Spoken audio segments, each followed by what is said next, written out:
పోస్టుల వివాదం ఏపీ మాజీ సీఎస్ ఐవైఆర్ కృష్ణారావును ఉక్కిరిబిక్కిరి చేస్తోంది. ప్రభుత్వానికి వ్యతిరేకంగా పోస్టులు షేర్ చేస్తున్నారంటూ టీడీపీ నేతలు ఆగ్రహం వ్యక్తం చేస్తున్నారు. బ్రాహ్మణ కార్పొరేషన్ చైర్మన్ పదవికి వెంటనే రాజీనామా చేయాలనే డిమాండ్లు సైతం వినిపిస్తున్నాయి.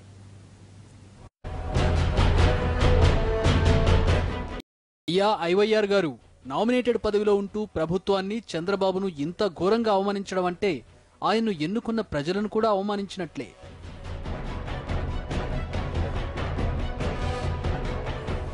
ఇక ఇక్కడ ఉండాలో వద్దో తేల్చుకోండి.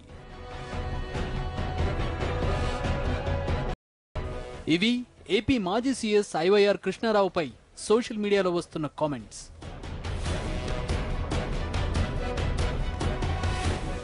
దీనికంతటికీ కారణం ఆయన ఫేస్బుక్ లో కొన్ని రోజులుగా కనిపిస్తున్న పోస్టులే. ఏపీ సీఎం చంద్రబాబు ప్రభుత్వానికి వ్యతిరేకంగా వచ్చిన పోస్టులు షేర్ చేశారు ఐవైఆర్.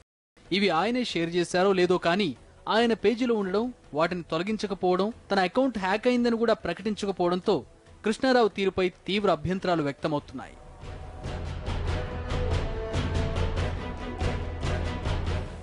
ఐవైఆర్ కృష్ణారావు ఫేస్బుక్ పోస్టులపై ఓ రేంజ్లోనే ఫైర్ అవుతున్నారు టీడీపీ నేతలు. నామినేటెడ్ పదవైన బ్రాహ్మణ కార్పొరేషన్ కు చైర్మన్ గా ఉంటూ ప్రభుత్వానికి వ్యతిరేకంగా పోస్టులు ఎలా షేర్ చేస్తారని ప్రశ్నిస్తున్నారు.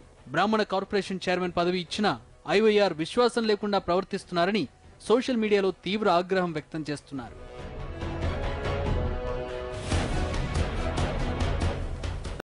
అధికారిగా విశేష సేవలందించినందునే బ్రాహ్మణ కార్పొరేషన్ కు చంద్రబాబు ఐవైఆర్ ను చైర్మన్ గా నియమించారని సోషల్ మీడియాలో వ్యాఖ్యలు వస్తున్నాయి.